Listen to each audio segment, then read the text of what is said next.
Yo, what's going on, guys? It's your boy ThatBoyAlex here. Welcome back to another video on the channel. Today, we're going to be reacting to another video by KVTV. And this video is titled, Should Jeff Hardy Get One More WWE Run in 2025? Now, as you guys know, TNA and WWE, they announced their partnership. Basically, you know, TNA going to be sending some guys over to mainly, you know, the NXT brand and all that other stuff. Main roster talent, I don't know if any main roster talent is involved. Me personally, I don't think they will be involved, but I think it's just mainly like TNA and NXT getting involved in the mix in this partnership. And you see TNA, man. TNA is going up. They're going back to big venues. They're getting all these big shows. So yeah, man. We're gonna react to this video by KVTV. I reacted to his last video about, you know, the whole AEW and the whole Death Rider storyline and the whole Maximum Carnage situation. Go check that out if you haven't. But yeah, man. Without further ado, let's not waste no time. In 3, 2, 1. I was so excited about that in AEW, but I know I own what I've done, and it was my fault. I really let Matt down with the whole AEW thing. I think even AEW, man, in all those matches, I had that feeling, that passion. I could feel it again within myself. I was like, oh my God, I love this. I got a lot more left in the tank, and things just worked out the way they worked out. I'm so glad to be back in TNA, and super excited, man, because TNA has been there for me in dark times, man. When I left the pro wrestling world in 2009 and got in my situation, man, TNA employed me and they supported me, and oh my God, like I said earlier, 2012 was one of the best years of my career. I was, from sobriety, I was doing really good, and I just eventually eased into that drinking alcohol again. It took a while, but it slowly caught up to me, and it got me.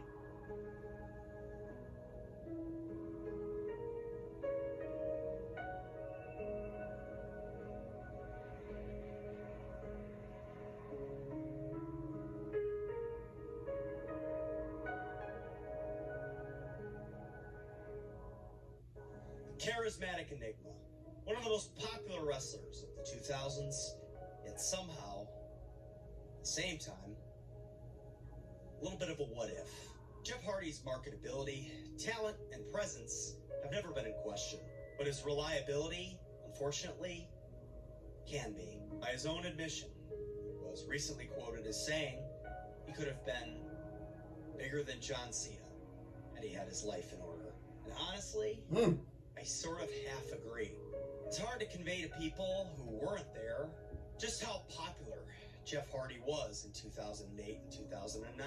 From his merch sales and unique look, he just sort of screamed individual. In the time of the early PG era, he was the number 2 babyface who sort of acted as a refreshing alternative to John Cena, despite sharing an identical audience. From feuding with his comically evil brother to constant world title involvement, Jeff Hardy was on the precipice of something special, though things obviously didn't work out that way. After his feud with CM Punk was used to write him off TV, Jeff Hardy began to deal with seemingly endless issues with substance abuse. For 6 years after his WWE departure, Jeff Hardy was a part of TNA. And despite consistently being a part of their main event scene, his issues just became the dominant conversation around him. The main reason for this was the incident at Victory Road, which for my money is the saddest, most morbid thing that has ever been allowed to happen at a wrestling show. Do you remember anything from Victory Road? I remember just Sting roughing me up and like throwing me to the mat. Eric Bischoff told him to pin me because I was a zombie. And it was obvious when you watched the tape. And I was kind of MIA throughout the whole evening. I remember like sobering up after that, knowing I had to go home and get straight. And they gave me another chance, man. Seen Sting since. I mean, he's just such a good dude and such a support. But it was good for me. It helped me heal. And yeah, and so I just moved on from there and had a really good 2012. To the guy's credit. Now, back to what Jeff Hardy was saying, could he be bigger than John Cena today? You know, in WWE, if his life was in order? Honestly, bro, I would agree with him. He has a valid point. You know, him saying he could be bigger than John Cena if he had his life in order. I would agree.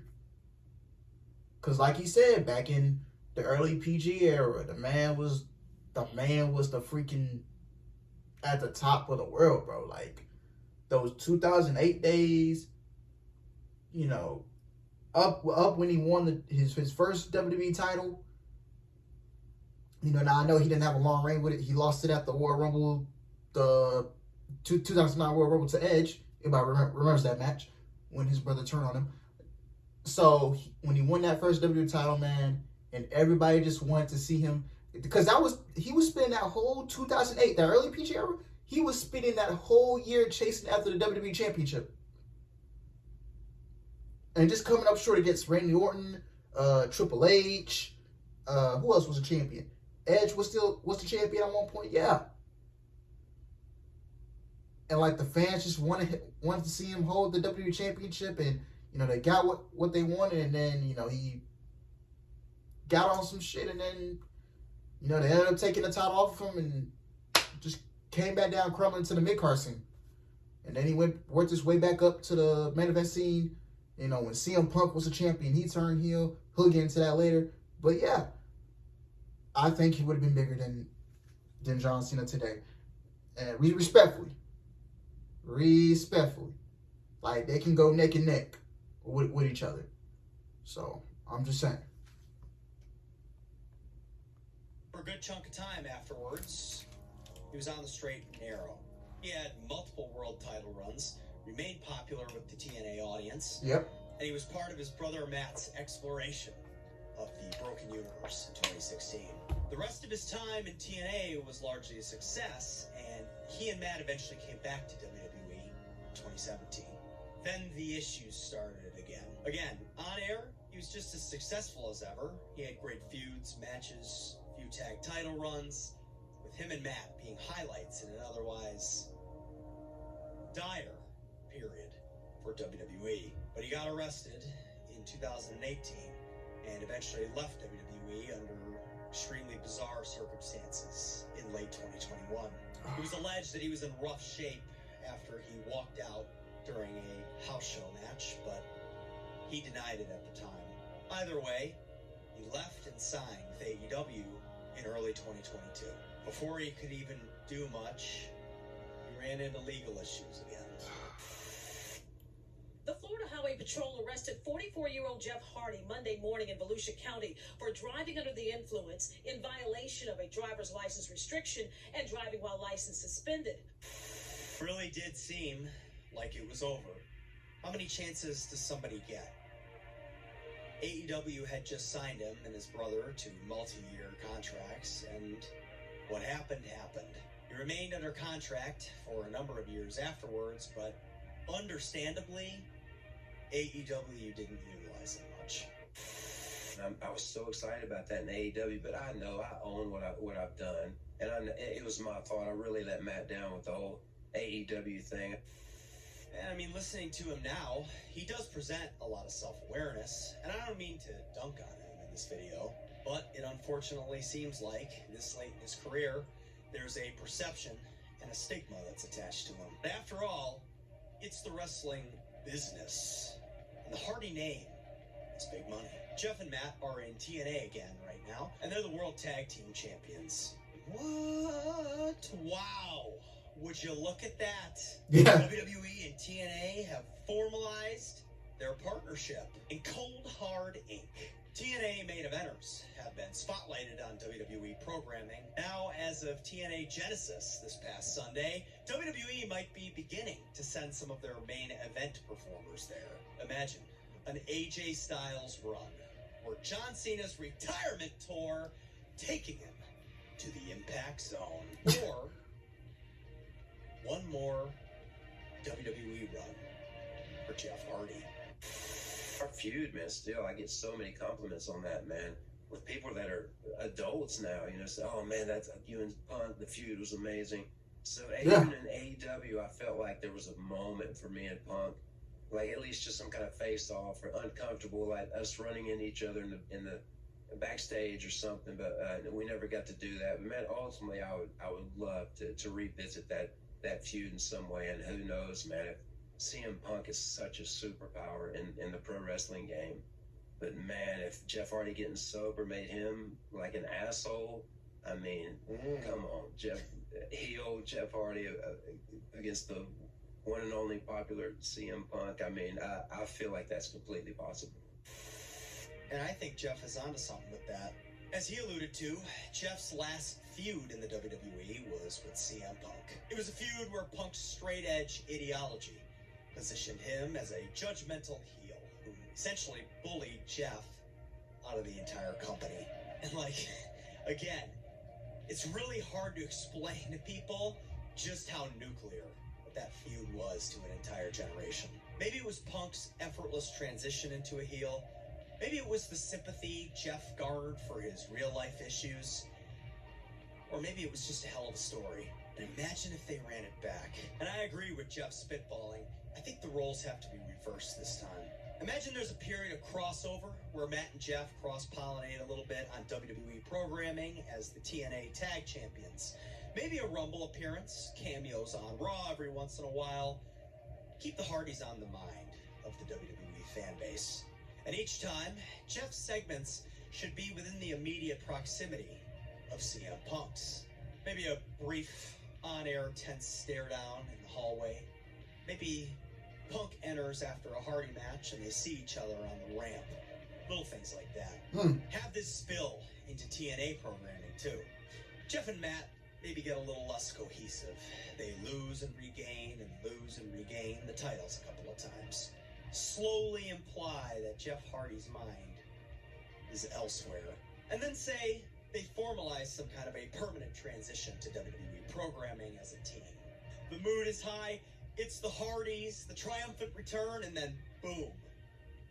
Jeff cracks Matt with a twist of fate.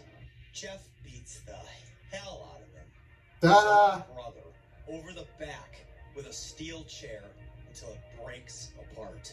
Capture some of the genuine shock that the New Day's heel turn on Big E did in the audience. For the first time ever, give Jeff Hardy a dedicated, concrete, undeniable, hard heel turn on WWE programming.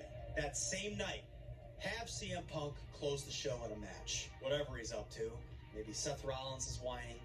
Maybe Drew McIntyre wants his bracelet again. Whatever the case may be, have Jeff Hardy storm the ring. Have him tear the ring canvas open with a box cutter, twist of fates galore, hit a couple of swantons, and resume another chair beatdown, and give CM Punk a crimson mask. And as Punk is being stretchered, have Jeff wrap Punk's neck in the chair and throw him as hard as he physically can into the post, the same way that CM Punk did to Jeff Hardy 15 years ago.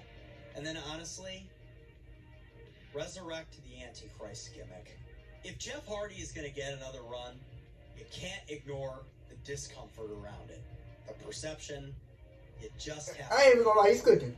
You gotta make it part of the show. So just lean in. Give Jeff the Another Me theme song. Make him wear the purple suits and cut pre-taped cinematic promos where he dumps on wrestling fans for supporting the guy who surfaced all of his issues into the mainstream. Damn. And got him fired. They never crossed paths these prior 15 years, so take advantage of that. Make that part of Jeff's motivation. Why does Jeff care now, you may ask? He never got the chance to see people cheer CM Punk. Especially not right when they were next to each other. He knew Punk was a con man. He knew he was an asshole who took advantage of other people's problems. But he couldn't turn the creatures of the night against me, right? Well, in all those brief little run-ins we talked about earlier that the WWE could set up, the crowd didn't stop cheering Punk. That's why Jeff and Matt had all those issues. That's what took Jeff's eye off the ball on both WWE I'm pause and in a minute. programming. The charismatic enigma was dying a gnarly ego death, and the Antichrist of professional wrestling was taking over this vessel. To address any logistical concerns around Jeff Hardy, minimize his in-ring time.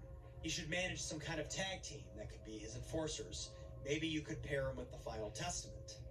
But I think there's ways to minimize Jeff's wear and tear issues that have sometimes worsened his off-air problems. And you just know that CM Punk would hold up his end of the bargain. You could do segments where Punk is seething, looking for Jeff through the arena, going mad himself as this demon from his past is now here to make his life hell. There's a lot of story to tell here, and I'm sorry, I like the idea of Jeff Hardy being remembered for something other than his off-air problems. Call me a softie, but I love me a good redemption arc. It's up to them, but the time is right if they want it. And I won't even sue. But what about you, Kino crew? What do you think? Would you be down for one last Hardy run, or is it too little, too late? Let me know down below. And whatever you think, however you feel, just be sure to keep Kino, because life is cinema. Creatures!